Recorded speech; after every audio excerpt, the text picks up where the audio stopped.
Greenpeace, qu'est-ce que c'est Greenpeace? Vous connaissez probablement nos bateaux qu'on voit de temps en temps à travers le monde. C'est une organisation non gouvernementale qui existe depuis 43 ans, qui a été fondée en Colombie-Britannique, donc fondée ici au Canada. Et on est à peu près dans 40 pays à travers le monde avec des millions de supporters, de sympathisants avec qui on travaille pour faire changer non seulement les politiques, mais aussi les industries, les entreprises. Donc on travaille autant au niveau de l'aspect pression sur les gouvernements, avec cette force d'être dans plusieurs pays. Donc, on peut faire des campagnes internationales où plusieurs pays mettent de la pression. Et on peut aussi travailler au niveau du marché. Donc, travailler avec les entreprises en faisant ce qu'on appelle des campagnes de marché. Par exemple, un boycott d'une entreprise qui aurait des pratiques irresponsables, de manière justement à faire changer les entreprises, parce que malheureusement, les gouvernements, à plusieurs égards, ne font pas le travail. Et souvent, le marché va parler aux entreprises. Donc, on travaille à ce niveau-là aussi. Évidemment, on est une organisation de mobilisation. Donc, beaucoup, ce qu'on pense qui est la solution, c'est que les gens se mobilisent pour mettre de la pression sur les entreprises et sur les gouvernements. Et on voit que ça marche à plusieurs égards, mais malheureusement, il faut amplifier cette mobilisation-là. On est aussi spécialisé dans ce qu'on appelle la désobéissance civile non violente. Donc, le terme est très clair, là, c'est non violent, puis on s'appelle Greenpeace. Donc, il y a un aspect pacifique, évidemment.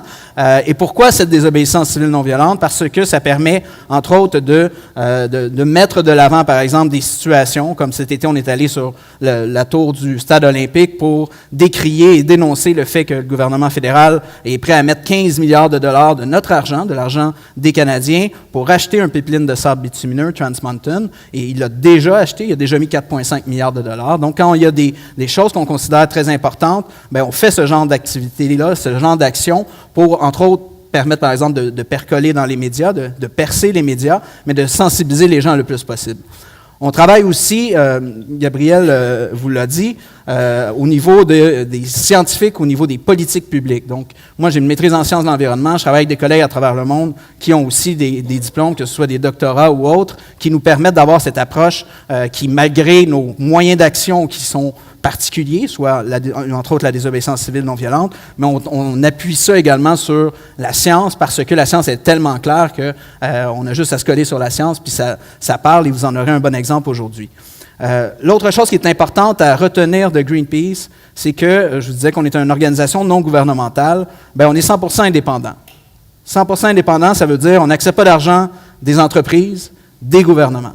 Donc, on a une liberté de parole, une liberté de jugement qui nous est très chère. Et pourquoi on est capable de faire ça? C'est parce qu'essentiellement, on a des membres, plusieurs milliers de membres au Canada, au Québec, qui font des dons et qui nous permettent justement de ne pas dépendre des gouvernements. Donc, quand vous voyez Greenpeace, pensez que je n'ai pas l'influence d'un gouvernement ou d'un lobby ou d'une entreprise avec laquelle on aurait des liens. Et c'est une indépendance à laquelle on tient et sans laquelle, en fait, je ne travaillerais pas pour Greenpeace. Peut-être juste pour faire un petit topo au niveau des émissions de gaz à effet de serre. Je pense que vous connaissez probablement les grands principes, mais se rappeler que ce qu'on vit actuellement comme changement climatique, c'est directement en lien avec l'augmentation des émissions de CO2, les gaz à effet de serre, qui existent depuis essentiellement l'industrialisation. Donc, ça ne fait pas des milliers d'années. C'est vraiment tout récemment qu'on a une augmentation des émissions. Et vous voyez, ça, c'est l'augmentation des émissions au niveau du monde, essentiellement, en lien avec l'énergie. Donc, il y a vraiment une augmentation massive des émissions au cours des dernières années. Vous avez, sur une période de temps plus longue, lorsqu'on regarde, ça, c'est sur 800 000 ans, et l'être humain, on se souvient, c'est l'Homo sapiens, est apparu à peu près là. Vous avez une augmentation des émissions de CO2 et la concentration de CO2 dans l'atmosphère qui a vraiment augmenté rapidement. Donc, plus on émet de CO2, plus il y en a dans l'atmosphère, plus la concentration est élevée. Et vous voyez cette augmentation spectaculaire, elle s'est faite au cours des dernières années, particulièrement depuis l'industrialisation. Ce qui fait qu'on se retrouve aujourd'hui avec une concentration de CO2 dans l'atmosphère qu'on n'a jamais vue depuis 3 à 5 millions d'années. Et ça s'est fait en à peu près 150 ans.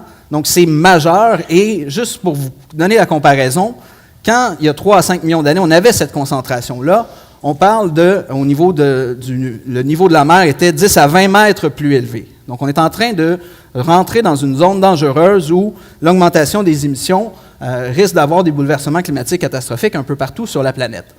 Et évidemment, plus la concentration, plus il y a de gaz à effet de serre, plus l'effet de serre est grand, et plus la planète se réchauffe. La science est très claire. Ça, vous voyez, j'ai pas eu le temps de rajouter 2018, qui est à peu près la 4e année la plus chaude, mais 9 des 10 années les plus chaudes, elles se sont passées depuis les années 2000, et il y a une corrélation très claire. On émet beaucoup de CO2, il y a de la concentration qui augmente, et le réchauffement de la planète se produit également. Avec ce réchauffement-là vient une augmentation des événements extrêmes au niveau international, au niveau du Canada, mais aussi au niveau du Québec. Actuellement, on a, depuis l'industrialisation, un réchauffement de l'ordre de 1 degré Celsius au niveau mondial. Donc, la moyenne, c'est 1 degré Celsius. Et avec ce degré Celsius, on voit déjà augmenter les événements extrêmes en lien avec les changements climatiques.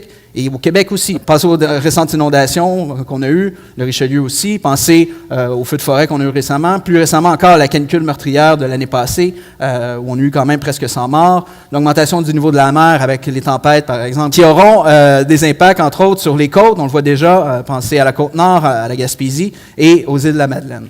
Donc ça, c'est la situation ici. Et là, les gens se sont dit au niveau international, il faut faire quelque chose, il y a eu des pressions. Les pays sont arrivés en 2015 avec la signature de l'accord de Paris. L'accord de Paris, vous en avez sûrement entendu parler, on est signataires ici. En fait, toutes les nations au niveau international sont signataires, les nations au niveau des Nations Unies sont signataires de l'accord de Paris.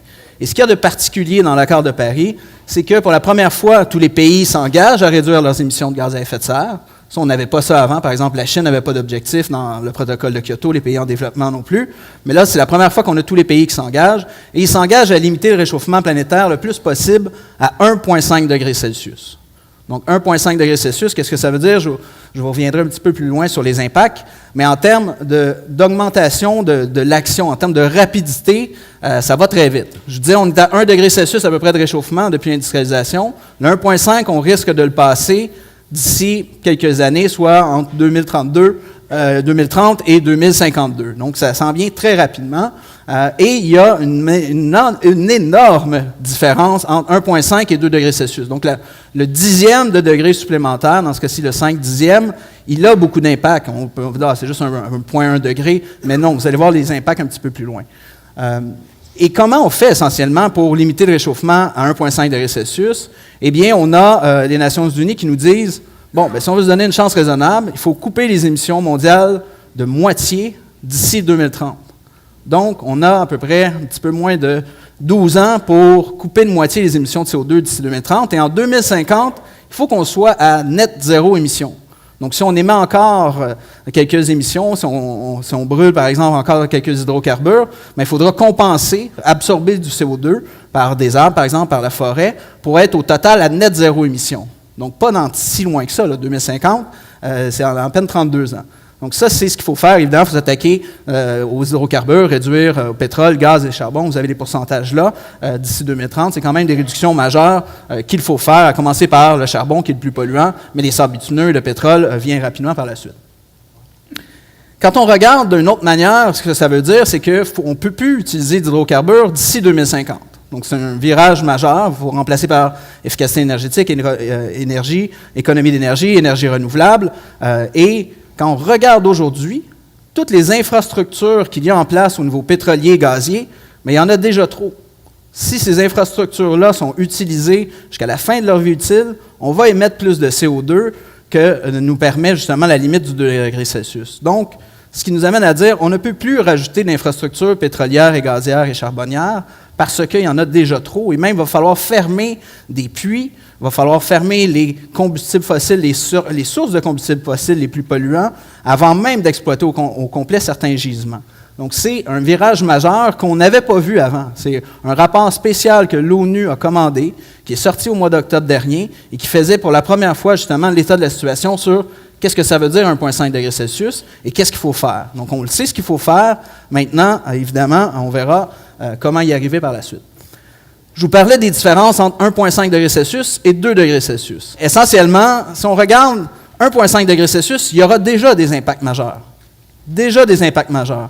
Au niveau du blanchiment des coraux en eau chaude, on parle d'une augmentation du blanchiment de 60 à 90 %, donc de perte de coraux. Ça, c'est 1,5 degré Celsius. Si on s'en va à 2 degrés Celsius, c'est 99 % d'augmentation justement de la disparition des coraux. Donc, c'est majeur et il y aura donc des impacts. Gardez ça en tête. Déjà 1,5 degré Celsius, là, c'est pas le paradis sur Terre. Il y aura déjà des impacts. Au niveau des pêches, On parle de 50% de plus de perte de pêche si on passe d'1,5 degré à 2 degrés Celsius. Pour des populations mondiales qui dépendent des pêches, c'est majeur et ce serait catastrophique. On se souvient de la canicule meurtrière cet été au Québec. Si on passe d'1,5 degré Celsius à 2 degrés Celsius, c'est 400 millions de personnes de plus sur la planète qui vont souffrir de canicule extrême. 400 millions de personnes de plus si on passe d'1,5 à 2 degrés Celsius. Donc, ce n'est pas des petits impacts, et c'est pour ça pourquoi il faut garder en tête qu'il faut viser le 1,5 degrés Celsius. C'est la même chose au niveau de l'accès à l'eau et des problèmes d'accès à l'eau en lien avec les changements climatiques. 50% plus de personnes vont avoir des problèmes si on passe d'1,5 à 2 degrés Celsius. Au niveau également de la pauvreté et les risques multiples qu'on appelle, c'est 4 fois plus de personnes qui vont être affectées si on passe d'1,5 à 2 degrés Celsius au niveau de la pauvreté et des différents risques liés au changement climatique. Donc, ce ne sont pas des petites différences. Et là, la dernière est encore plus inquiétante. Je ne sais pas laquelle est la plus inquiétante, honnêtement, là, la plupart sont inquiétantes. Mais on parle de 10 fois plus de personnes qui auraient des problèmes, justement, au niveau des récoltes. Donc, des récoltes moins productives, 10 fois plus si on passe d'1,5 à 2 degrés Celsius. Donc, gardez ça en tête quand on vous parle de l'idée de limiter le réchauffement le plus possible à 1,5 degrés Celsius. Il faut le garder nettement le plus possible sous les 2 degrés Celsius. Actuellement, on s'en va, si tous les pays, là, ils ont tous pris des engagements dans l'accord de Paris, s'ils font ce qu'ils ont dit qu'ils allaient faire, s'ils respectent leur cible, on s'en va vers un réchauffement d'environ 3 degrés Celsius. 3 degrés Celsius, c'est 2 fois plus que le 1,5, c'est évidemment beaucoup plus que le 2 degrés Celsius. Et ça, c'est s'ils font ce à quoi ils se sont engagés. Et malheureusement, le passé a fait en sorte qu'on a été témoin justement d'engagement des pays, mais que les pays n'ont pas respecté ces engagements-là. Ce qui fait qu'actuellement, l'ONU nous dit, si on s'en va, si rien ne change, on s'en va vers un réchauffement climatique catastrophique. Des pays, ça, c'est les pays les plus vulnérables. En fait, il y a 47 pays qui ont dit, écoutez, nous, on s'engage à aller à 100% énergie renouvelable le plus rapidement possible. C'est une question de survie pour notre nation. Pensez, par exemple, aux États insulaires qui souffrent déjà de l'augmentation du niveau de la mer, des nations complètes qui risquent de disparaître, de devoir quitter leur île, essentiellement. Donc, ces pays-là se sont engagés. Donc, ça bouge quand même au niveau international, mais quand on regarde, et là, je vais vous l'expliquer rapidement, quand on regarde, bien, vous voyez, en rouge, c'est grandement insuffisant. Donc, vous avez plusieurs pays comme le Canada, comme plusieurs pays industrialisés et même des grands pays qui ne font pas assez d'efforts. C'est pour ça qu'on s'en va vers un 3 degrés Celsius alors qu'on devrait viser le 1,5 degrés Celsius. Le Canada, lui, qu'est-ce que c'est? Qu'est-ce qu'il fait? Bien, quand on regarde au niveau international, encore une fois, grandement insuffisant. Le Canada, si tout le monde faisait comme le Canada, là, en termes de niveau d'effort, on s'en irait vers un réchauffement de 4 à 5 degrés Celsius au niveau international. Et ça dit clairement qu'on n'en fait pas assez, entre autres parce qu'on est un pays riche et qu'on devrait en faire beaucoup plus. Je vous expliquerai un petit peu plus loin pourquoi. Et ce n'est pas juste nous qui le disons, ce n'est pas juste Greenpeace, la commissaire à l'environnement et au développement durable, le Canada se traîne les pieds. Le Sénat, quand le Sénat est rendu qui dit que le Canada va manquer sa cible, que s'il est réaliste, on ne s'attaque pas au pétrole, c'est parce que ça commence à être très, très clair, parce que le Sénat n'est pas l'organe, et vous me corrigerez, monsieur le député, si je me trompe, le plus progressif d'un point de vue environnemental. Vous acquiescez? Merci. Et quand on regarde le gouvernement Trudeau actuellement, il a une cible de réduction de gaz à effet de serre pour 2030. Il a mis ça dans l'accord de Paris. Je vais réduire mes émissions de 30% par rapport à 2005 en 2030. Cette cible-là dont il s'est doté, c'est la même cible que le gouvernement Harper. Le gouvernement Harper, science climatique, on s'entend que c'est deux choses complètement différentes. Donc la cible est non seulement insuffisante, pas assez ambitieuse, rien à voir avec la science. Je vous parlais tantôt, il faut réduire de moitié les émissions de CO2 d'ici 2030. La cible du Canada, c'est réduire de 30%. Et cette cible-là, quand on regarde le plan du gouvernement Trudeau, le plan nous amènerait très, très loin de cette cible-là. On manquerait complètement la cible. De combien? De 79 millions de tonnes. Ça veut dire quoi, 79 millions de tonnes? C'est à peu près l'équivalent en véhicules de 20 millions de véhicules. Donc, on a des réductions. On a un plan actuellement, puis il manque des réductions de l'ordre de 20 millions de véhicules. Évidemment, ce ne serait pas juste des véhicules, ce serait des industries aussi. Mais il y a un énorme trou. Le gouvernement n'a pas de plan pour atteindre sa cible 2030 et ses propres documents nous disent justement qu'on est complètement en voie de rater cette cible-là. Oui, il y en a beaucoup des enjeux. Je ne pourrai pas tous les passer. Premier enjeu, il s'appelle Justin Trudeau. Justin. Parlons de Justin. Justin a dit à l'accord de Paris, Canada is back. Je ne sais même pas s'il l'a dit en français. Probablement qu'il l'a dit en français. Mais, donc, Justin a joué un rôle à l'international. Le gouvernement a dit on est vert, on est bon, on est fort. Mais dans les faits, je vous en ai parlé, il a adopté la cible d'Harper. Il n'y a pas de plan pour atteindre cette cible-là. Il continue à subventionner directement, là, je ne parle pas des subventions indirectes, là, pétrolières et gazières à hauteur de 1,6 milliard par année. Donc, c'est de l'argent directement à l'industrie la plus problématique d'un point de vue environnemental. Il a approuvé ou appuyé 3 projets de pipeline majeurs de sable bitumineux, sans lesquels les entreprises, en fait, ne peuvent pas faire l'expansion de la production des sables bitumineux. Il y a des problèmes aussi au niveau des règles du méthane. Il a mis un prix sur le carbone, mais qui est quand même beaucoup trop faible quand on regarde que près de 80 à 90 des émissions des entreprises n'auront pas à payer pour ça. Donc, on leur donne des droits de polluer sur 80 à 90 de la pollution. Et quand on regarde la situation au Canada, les enjeux, depuis 2 ans, si je ne me trompe pas, 2 ou 3 ans, pétrole et gaz, c'est le secteur le plus polluant en termes d'émissions de gaz à effet de serre. Donc, c'est le principal secteur en termes d'émissions, plus que tous les transports. Juste les sables bitumineux, les émissions liées à la production des sables bitumineux, c'est plus que tous les véhicules automobiles sur les routes au pays. Donc, c'est majeur. Et là, ce secteur-là, il est en croissance en plus. Et quand on regarde peut-être un petit peu historiquement, ça, c'est les émissions, l'augmentation des émissions par province. Vous avez nos chers amis albertains, 73 % d'augmentation des émissions, alors que d'autres provinces comme le Québec et autres font des efforts. Donc, le problème est relativement bien résumé sur cet acétate. Et le gouvernement et les entreprises, évidemment, parlent de continuer l'augmentation de la production des sables bitumineux et d'augmenter, de voir peut-être 40 % la production d'ici 2030. Or, la science nous dit, si on veut limiter à 2 degrés Celsius, là, je ne parle même pas du 1,5 degrés Celsius, il faut que 85 % des réserves restent dans le sol au niveau des sables bitumineux. Donc, on ne peut pas tout exploiter. Il va falloir fermer avant d'exploiter l'ensemble des ressources pétrolières en provenance des sables bitumineux, qui est le pétrole le plus polluant au monde à produire, ou presque, c'est 3 à 4 fois plus polluant pour produire un baril de pétrole des sables bitumineux comparativement à des barils conventionnels. Donc, c'est majeur en termes de différence environnementale. Et c'est ça pourquoi on travaille, et j'ai oublié de vous résumer ça tantôt, mais on travaille là-dessus chez Greenpeace. C'est notre priorité canadienne, parce qu'on fait ça comme organisation. Au niveau international, on se dit où sont les enjeux, où sont les endroits où on peut avoir les plus grands gains environnementaux. Et clairement, au Canada, c'est au niveau de la pollution des sables bitumineux et de l'industrie pétrolière. Et le gouvernement ne veut pas s'attaquer à cette industrie-là.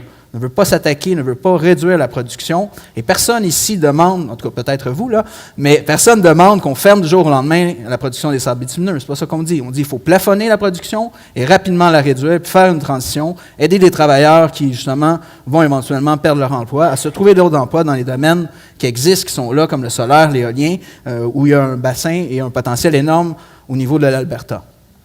Je parlais de 3 pipelines tantôt.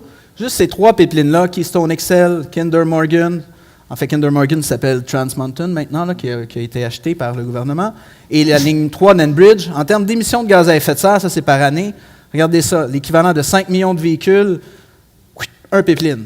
4 millions de véhicules, un autre pipeline. Combien? 3 millions de véhicules. Donc, ce sont des augmentations massives. Et pourquoi on parle d'autant d'augmentation? Parce que les entreprises ont besoin de pipelines pour sortir le pétrole de l'Alberta. Donc, s'ils n'ont pas ces pipelines-là, ils ne sont pas capables de faire l'expansion. Et ça, c'est juste les émissions liées à l'augmentation de la production. Donc, les émissions qu'il y aura de plus en Alberta pour 3 projets de pipeline. C'est sûr que quand le gouvernement dit « Ah, regardez, j'ai investi dans les infrastructures vertes, je suis même meilleur qu'Harper », là-dessus, oui, il fait des actions, Harper faisait presque rien. Mais en même temps, il fait d'autres actions qui vont complètement à l'encontre et qui vont effacer plusieurs des mesures qui ont été mises en place. Et la cerise sur le sundae, c'est évidemment le fait qu'on va mettre actuellement, qu'on a mis déjà 4,5 milliards de dollars, le gouvernement Trudeau, pour racheter le pipeline Trans Mountain. Et là, il veut faire l'expansion de ce pipeline-là, qui est un pipeline qui part de l'Alberta jusqu'en Colombie-Britannique, près de Vancouver, pour mettre le pétrole des sables bitumineux sur des bateaux et l'exporter un peu partout sur la planète. Donc, il veut tripler la capacité de transport, construire un nouveau pipeline, le pipeline Trans Mountain, et ça coûterait 10 milliards de plus. Fait que 5 milliards un vieux pipeline, plus un nouveau pipeline qu'il veut construire, qui va coûter 10 milliards, c'est 15 milliards de dollars que le gouvernement est en train de vouloir mettre à la mauvaise place, clairement. Alors que cet argent-là devra aller, encore une fois, dans les solutions. Je voudrais surtout pas, et je sais qu'il y a un représentant du gouvernement du Québec ici, merci d'être là, je suis dans le ministère de l'Économie. Où êtes-vous? Enchanté, il me fera plaisir de vous rencontrer par la suite, parce que je vais parler de l'ancien gouvernement. Vous êtes chanceux, vous venez d'arriver, on va vous donner une petite chance. J'ai quelques remarques, mais vous les verrez par la suite. Évidemment, on a vu un gouvernement passer au Québec qui se disait vert, et quand on regarde dans les faits, oui, il a mis des mesures en place, mais clairement, les efforts sont insuffisants. Le Québec va manquer sa cible de 2020 en termes de réduction de gaz à effet de serre, à moins d'acheter des crédits d'émissions, des réductions d'émissions massivement en Californie. Ce qui est évidemment pas l'idéal parce qu'on veut que les réductions viennent ici avec les co-bénéfices, entre autres dont parlait Vicky au niveau de la santé, donc on investisse ici et qu'on en ait les retombées des réductions de gaz à effet de serre. Il y a eu des ratés majeurs de l'ancien gouvernement, entre autres les investissements du Fonds vert qui n'ont pas. Le Fonds vert, c'est le fonds pour financer les mesures, les programmes pour réduire les émissions, qui n'a pas permis d'avoir les réductions qui étaient prévues. Le gouvernement actuel, et on en félicite, a dit « je vais moderniser le Fonds vert, je vais réformer, je vais le rendre plus transparent et plus efficace ». Là-dessus, on vous appuie complètement et c'était prioritaire en effet comme mesure à faire. Juste pour vous montrer, au niveau de la cible 2030, le gouvernement du Québec a adopté une cible au niveau de la réduction de pétrole au Québec de 40 %. Qui est quand même majeur. Ça, c'est le gouvernement antérieur. Le gouvernement actuel a gardé cette même cible-là. Mais actuellement, si on regarde la tendance, regardez où on s'en va. Clairement, on ne s'en va pas dans la bonne direction. Il faudrait littéralement changer la trajectoire, donc réduire les émissions dans le transport, c'est la principale source, pour être en mesure de respecter cette cible-là de réduction de la consommation de pétrole. Donc, on n'est pas sur la bonne voie parce que le gouvernement antérieur, entre autres, n'a pas investi suffisamment dans les transports collectifs, ne s'est pas attaqué à l'automobile solo et n'a pas investi dans des bons programmes pour faciliter justement la transition. Maintenant, je vais parler du gouvernement Legault. Vous êtes prévenus, mais je vais quand même être gentil parce que vous venez d'arriver au pouvoir et il faut avouer que la CAQ, en période électorale, était le parti qui avait le moins à proposer d'un point de vue environnemental. Depuis leur arrivée au pouvoir, ils ont quand même changé le discours, et je vais vous montrer quelques exemples. Ont reconnu l'urgence climatique, qui était quand même important, a dit qu'ils allaient en faire davantage pour, entre autres, lutter contre les changements climatiques, et qu'ils allaient respecter la cible de réduction de gaz à effet de serre que le Québec s'est doté pour 2030. Donc, on a vu quand même un changement de discours avec l'arrivée au pouvoir du gouvernement Legault, comparativement à ce qui a été dit ou pas dit en campagne, parce que le plan environnemental était le plus faible. Évidemment, quand on arrive avec un nouveau gouvernement comme ça, qui part en campagne électorale où l'environnement n'est pas une priorité, on est craintif. On donne la chance aux coureurs, et jusqu'à maintenant, il y a des choses qui se passent qui sont positives quand même.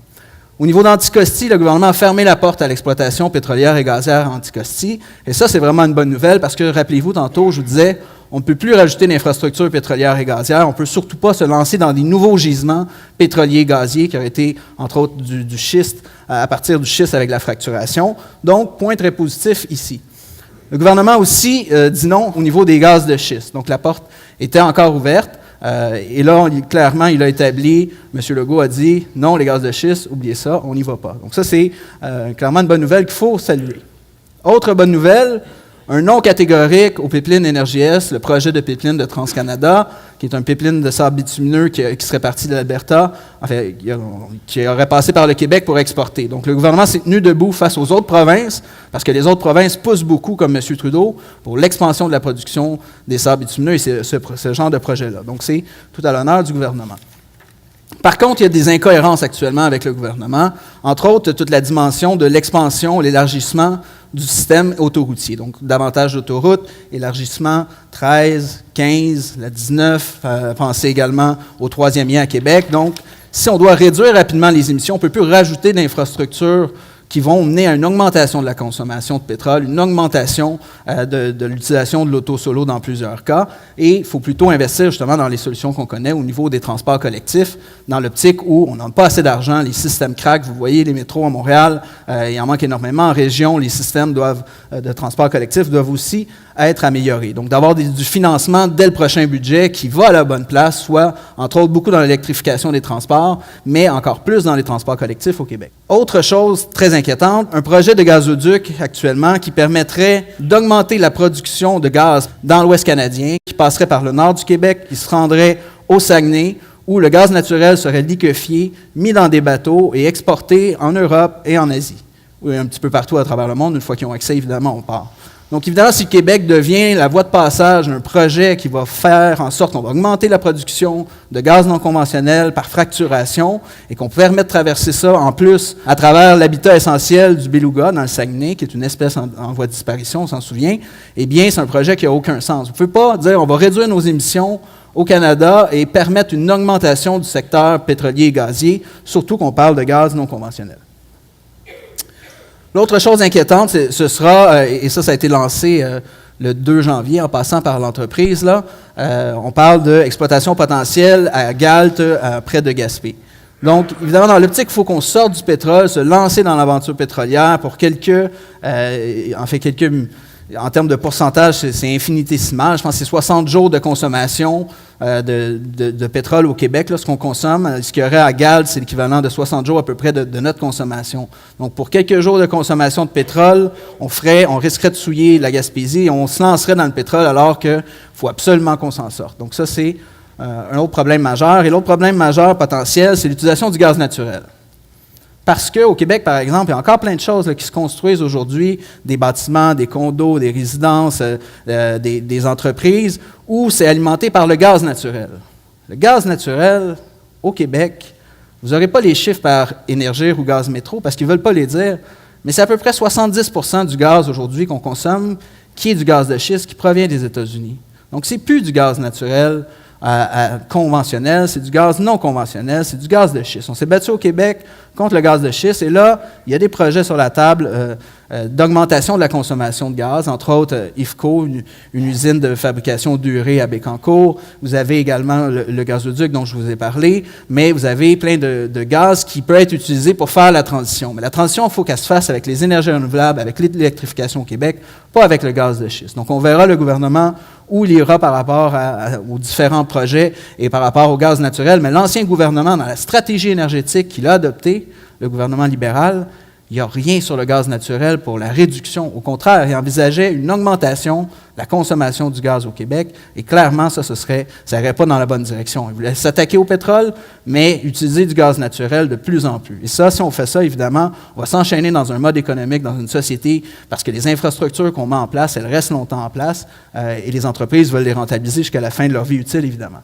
Là, on passe dans la partie bonne nouvelle, parce que je vous disais, le rapport du GIEC spécial sur le 1,5 degrés Celsius, oui, il présente l'état de la science et des inquiétudes si on s'en va vers au-delà d'1,5 degré, au-delà de 2 degrés Celsius, mais il présente aussi des scénarios dans lesquels, très clairement, c'est possible de limiter le réchauffement à 1,5 degrés Celsius, ou à tout le moins, si on le dépasse, de le dépasser le moins possible, et par la suite de redescendre. Donc, c'est ce vers quoi il faut tendre, c'est ce qu'on veut faire. Et pour redescendre, c'est simple, je vous en parlais tantôt, c'est de la captation de carbone, c'est arrêter la déforestation, augmenter le couvert forestier, augmenter le nombre d'aires protégées, protéger les vieilles forêts anciennes, entre autres. La forêt boréale est une source de carbone importante. Donc, il n'y a aucun scénario qui fait qu'on arrive à 1,5 degrés Celsius, on ne réduit pas rapidement la consommation d'hydrocarbures et si on n'augmente pas, entre autres, le couvert forestier. Actuellement, il y a une mobilisation sans précédent au Québec. Le gouvernement l'a même reconnu dès l'entrée au pouvoir. Il a dit, écoutez, on a entendu la population, on fait notre mea culpa, on n'était pas les meilleurs dans la campagne, mais on va faire mieux. Donc, on voit cette mobilisation-là à plusieurs égards. Beaucoup la jeunesse qui actuellement est en train de vouloir poursuivre justement le gouvernement Trudeau parce qu'il n'en fait pas assez dans la lutte contre les changements climatiques. Vous avez vu entre autres pourquoi. Et vous avez aussi une autre mouvance qui est vraiment impressionnante, qui est le PAC pour la transition, où il y a déjà, ça c'est 250 000, mais ils sont déjà rendus à 260 000 personnes qui se sont engagées à dire, écoutez, je reconnais l'urgence climatique, je vais faire des efforts à la hauteur de mes moyens dans ma consommation, que ce soit de pétrole, dans l'alimentation, dans l'habitation, etc. Mais je demande en contrepartie que les gouvernements en fait, fassent leur effort eux aussi. Donc, ces 260 000 personnes-là sont mobilisées, vont continuer à être mobilisées. L'objectif, c'est d'aller en chercher encore beaucoup plus et de démontrer que les gens sont prêts à agir dans leur quotidien, mais qu'il faut que les gouvernements en fassent davantage eux aussi, parce qu'on n'y arrivera pas. C'est juste la somme de tous nos petits gestes. Puis si on n'a pas les gouvernements pour nous faciliter la tâche, pour nous mettre les infrastructures en place, pour mettre de la réglementation, pour limiter les émissions dans certains secteurs, on n'y arrivera pas. Et la première chose qui est demandée dans ce pacte pour la transition, auquel j'ai contribué au niveau de la rédaction avec d'autres scientifiques et d'autres personnes de la société civile qui ont été consultées, c'est d'adopter une loi sur le climat, une loi climatique. Qu'est-ce que c'est une loi climatique? C'est une loi qui fera en sorte qu'on s'assurerait que nos objectifs de réduction de gaz à effet de serre soient atteints, qu'on ait de la reddition de comptes indépendante, annuelle, qui nous permet de suivre est-ce qu'on est sur la bonne voie ou pas. Les libéraux, lorsqu'ils étaient au pouvoir, n'ont jamais publié formellement c'est quoi la tendance des émissions, les prévisions par rapport à la cible, autant 2020 que 2030, en termes de réduction de gaz à effet de serre. Comment voulez-vous atteindre une cible si on n'a pas l'outil de base qui est qu'on est, avec une analyse, sur la bonne voie? Et ça, il n'y a aucune raison, il y a plein de pays à travers le monde qui en ont une loi sur le climat. Il n'y a aucune raison, si le gouvernement est convaincu qu'il y a une urgence climatique et qu'il faut en faire davantage, qu'on n'ait pas cette loi-là, puis qu'on n'ait pas cette indépendance-là pour s'assurer qu'on soit sur la bonne voie. Puis si on n'est pas sur la bonne voie, mais qu'on corrige rapidement, puis que les gens soient conscients de la situation, de l'urgence d'agir, qu'on ne peut pas manquer notre coup, on ne peut plus faire des demi-mesures, on ne peut pas avoir justement une chose et son contraire. Et donc, si le gouvernement ne veut pas adopter une loi, moi, je ne comprends pas. Honnêtement, il n'y a aucune raison pourquoi il ne le ferait pas, à moins qu'il ne soit vraiment pas convaincu qu'il y a une urgence climatique et qu'ils veulent atteindre la cible. Donc, cette mobilisation-là, on l'a vu, oui, au niveau du Pacte pour la transition, avec des personnalités qui ont dit, écoutez, on n'est pas parfait, nous non plus, mais on comprend l'urgence d'agir et on va sensibiliser le plus de gens possible et on va agir. Et vous avez, le 10 novembre dernier, tout de suite après que le Pacte pour la transition soit lancé, il y avait 50 000 personnes dans les rues de Montréal.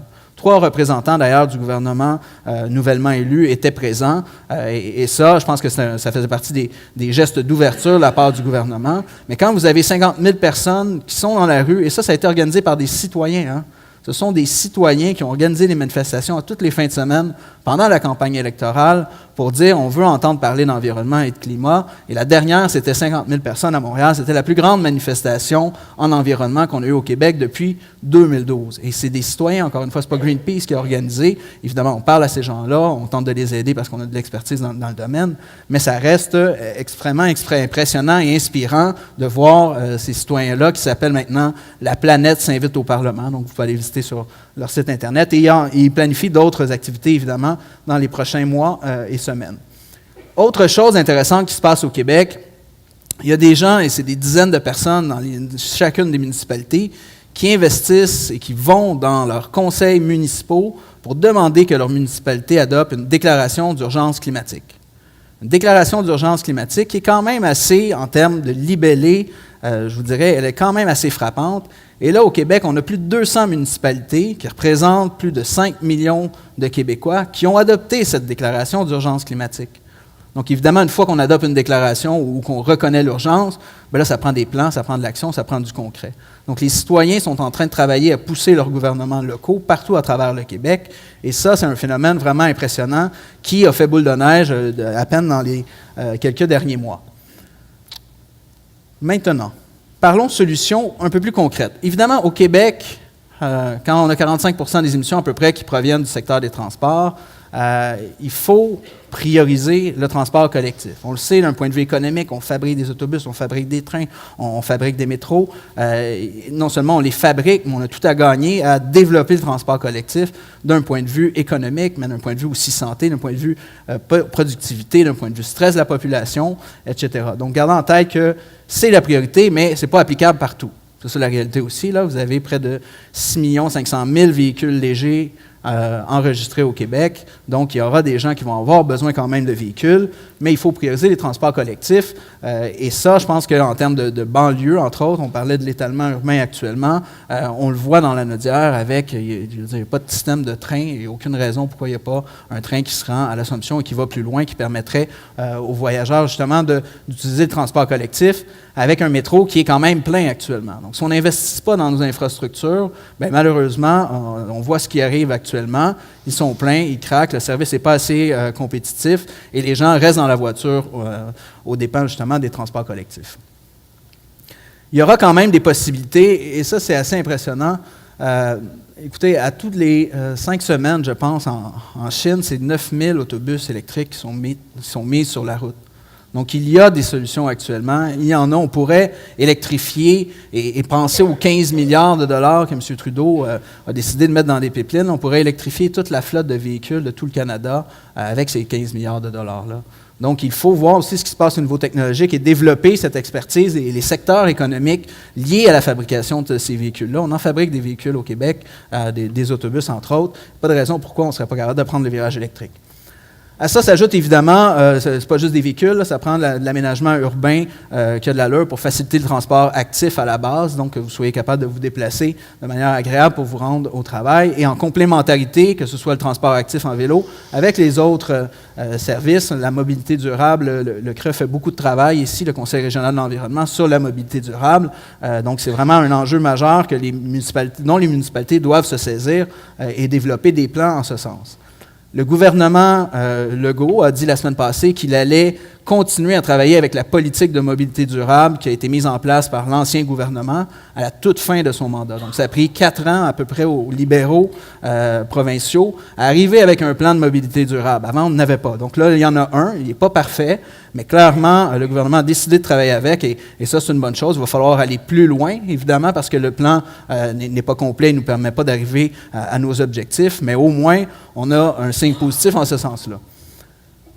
Évidemment, on a toujours des enjeux d'incohérence et si on veut élargir les autoroutes, augmenter un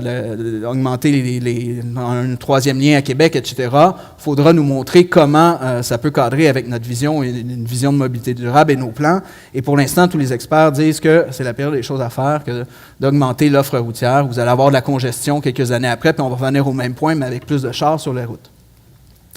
Covoiturage, évidemment, c'est une idée qui est déjà en place, qui est très facile, qui permet facilement de réduire vos émissions. Toute la question de l'autopartage, de programmes aux municipalités au Québec, et je pense qu'il y en a combien? 75, je ne me souviens plus, ont acheté des véhicules électriques. Quand la journée est finie au niveau de la municipalité, le véhicule est disponible comme véhicule libre-service pour les citoyens. Donc, c'est évidemment extrêmement intéressant. L'électrification des transports, ça, c'est le coût des batteries au cours des dernières années. Quand vous regardez, ça a diminué, écoutez, de près de 85 % en 6 ans, le coût des batteries. Et les batteries pour les véhicules électriques font en sorte que l'autonomie est beaucoup plus grande qu'avant. Maintenant, on a des modèles qui ont plus de 300 km d'autonomie facilement. Et ils commencent à en avoir de plus en plus avec des coûts intéressants. L'électrification des transports, ça se fait aussi au niveau du transport collectif, mais scolaire.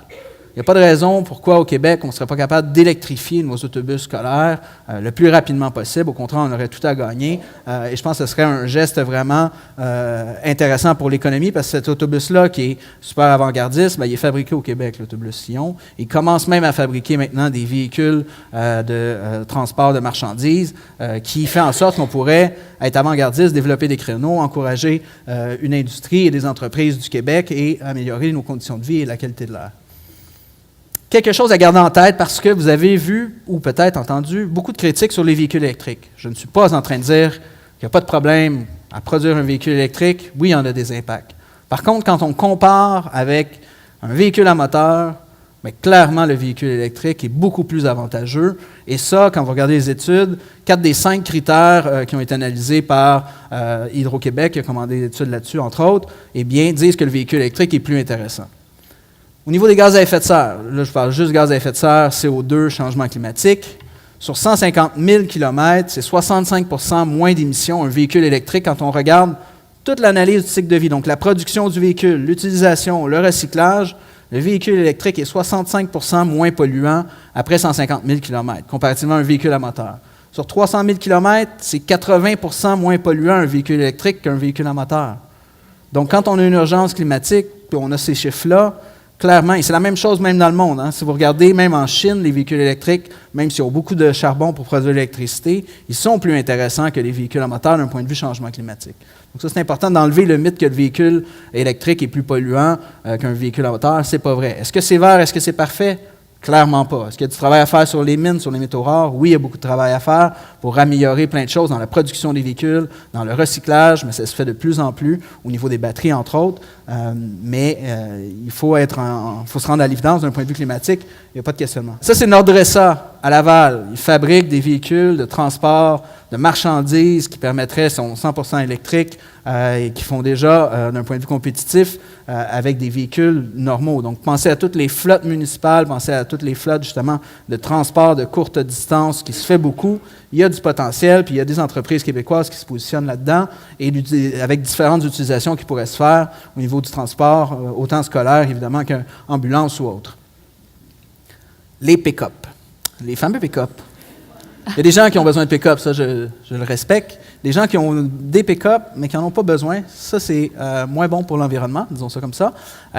Mais ça c'est EcoTune. Vous voyez les premiers pick-up devraient arriver électriques déjà. EcoTune, c'est une entreprise qui prend des véhicules à moteur et les convertit en véhicules électriques. Donc, c'est super intéressant parce qu'il y a des véhicules sur la route, il y en a beaucoup, mais quand on parle de faire une conversion au Québec, on a tout à gagner à électrifier plutôt qu'à utiliser, évidemment, de l'essence, qui est en passant le poste budgétaire le plus grand au Québec au niveau de la balance économique, c'est l'achat de pétrole, et après ça, vous avez l'achat de véhicules aussi. Donc, on est en train de plomber notre balance économique en important du pétrole au Québec, alors qu'on devrait plutôt, justement, électrifier nos transports. Et de plus en plus, vous avez, au niveau des transports électriques, l'électrification des véhicules lourds. Tesla, évidemment, s'en vient avec son véhicule, mais vous avez d'autres exemples avec des cathéters qui permettent de rapidement électrifier des flottes à moindre coût. Et la technologie évolue extrêmement rapidement à ce niveau-là, mais ça reste quand même majeur, là. Les transports, la marchandise,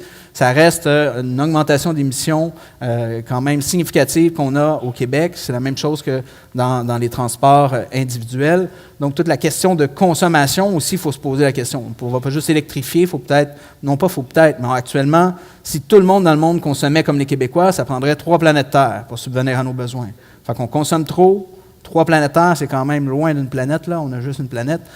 Donc, on consomme trop, on consomme mal. Il faut faire en sorte qu'on se pose la question aussi comment on peut réduire notre consommation, comment on peut mieux consommer et, oui, par la suite, électrifier et changer les modes de transport des marchandises. Toute la question du transport, on n'y arrive pas si on ne fait pas de l'aménagement urbain. Et le gouvernement s'est engagé en campagne, c'était un des engagements très positifs, de faire en sorte qu'il va adopter une politique d'aménagement du territoire. Parce que si vous voulez faire de l'électrification des transports, si vous voulez faire surtout du transport collectif, ça vous prend un aménagement intelligent, une densité de population suffisamment grande pour rentabiliser les systèmes de transport collectif. Si on fait juste de l'étalement urbain, ça coûte extrêmement cher d'avoir des systèmes de transport collectif en place. Et donc, on n'y arrive pas si on ne fait pas de l'aménagement de territoire une priorité. Le biométhane peut être intéressant, c'est la production de méthane, donc de gaz naturel à partir des résidus organiques dans des biométhaniseurs, et qu'on pourrait utiliser justement ce gaz naturel pour tasser du gaz fossile, donc du gaz qui vient, encore une fois, en grande partie de la fracturation hydraulique. Et ça, il y en a un petit peu partout au Québec, des projets intéressants. Au niveau des maisons, à garder en tête, la priorité, c'est l'économie d'énergie, l'efficacité énergétique. Toujours, en général, pas juste les maisons, même dans les transports. Et donc, il y a beaucoup à faire à ce niveau-là, avec des programmes, par exemple, d'isolation, des programmes d'aide à la rénovation pour améliorer l'isolation des maisons. On parlait tantôt de l'alimentation. Regardez, même le Guide alimentaire canadien en parle maintenant. Toute la question de la consommation de viande. Si rien n'est fait actuellement, bien, 50% des émissions mondiales en 2050, ça va être lié à la consommation de viande dans le monde. Donc, il faut réduire notre consommation de viande. Et si vous n'êtes pas végétarien ou si vous ne voulez pas devenir végétarien, l'idée, c'est d'être capable de faire quelques pas, d'au moins commencer à réduire sa consommation de viande, qui a un énorme impact actuellement au niveau des gaz à effet de serre. Et on n'y arrivera pas si on ne s'attaque pas à cet enjeu-là majeur. Et au contraire, on nous dit développons justement ou mangez davantage de fruits et légumes. Le Québec a tout intérêt à développer justement ce type d'agriculture-là qui va être de plus en plus en demande si les gens respectent et écoutent le Guide alimentaire canadien. Bien, évidemment, toute la question de l'agriculture à l'année, donc d'avoir un approvisionnement non seulement local, oui, biologique idéalement, mais de l'avoir aussi pas juste d'été, donc d'avoir soit de la production hivernale à partir de serre, soit de la conservation, soit de la congélation, soit de la transformation, pour assurer justement un développement économique local soutenu et de l'approvisionnement à partir de proximité ou à partir des agriculteurs du Québec. toute la question des maisons, ça c'est Candiac, le premier projet, 148 maisons de la ville avec du solaire sur le toit, des légumes biologiques. Donc c'est le genre de projet qu'on veut voir émerger au Québec. Il faut que le gouvernement facilite ça parce qu'il va falloir que ce soit l'ensemble des municipalités aussi là, qui... je parle beaucoup du gouvernement fédéral, beaucoup du provincial, mais il va falloir que les municipalités développent et demandent au gouvernement de les aider justement à développer des plans de transition, des plans au niveau alimentaire, au niveau transport, au niveau industrie, au niveau du bâtiment, au niveau de l'agriculture.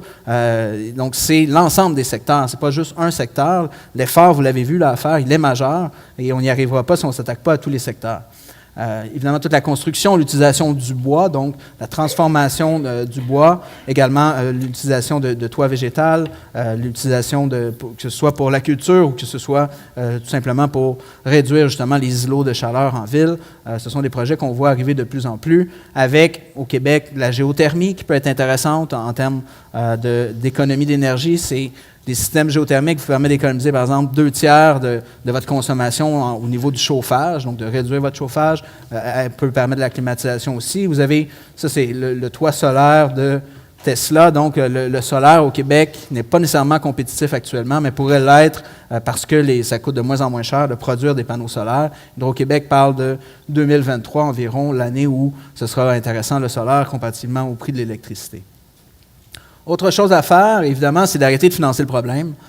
Au fédéral, je vous parlais du 1,6 milliard de dollars en subventions aux combustibles fossiles. C'est quand même majeur si on investissait ça à la bonne place. Au Québec, c'est 300 millions par année par le gouvernement du Québec en financement au niveau des combustibles fossiles, beaucoup du financement au niveau de la consommation, donc des réductions de coûts qui sont mis en place, entre autres pour des grandes flottes. Et ça, il n'y a aucun sens, enfin, il n'y a aucune raison pourquoi le Québec continue à financer justement les combustibles fossiles, et c'est une politique facile à adapter ou à adopter de la part du gouvernement.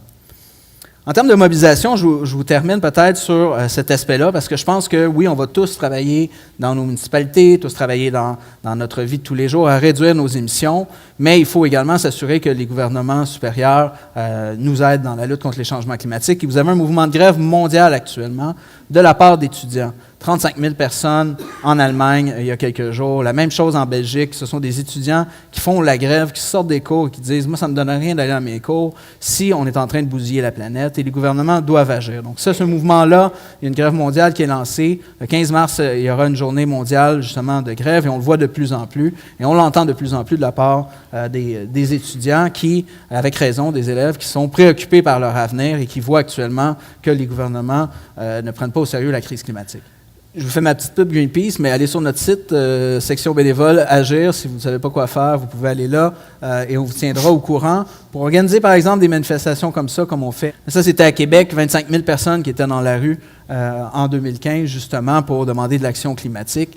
Et c'était évidemment la plus grosse manifestation de l'histoire de la Ville de Québec d'un point de vue environnement, avec une mobilisation qui avait fait un thermomètre. Merci beaucoup. Tu nous as bien parlé de l'importance de la mobilisation. Oui, on peut...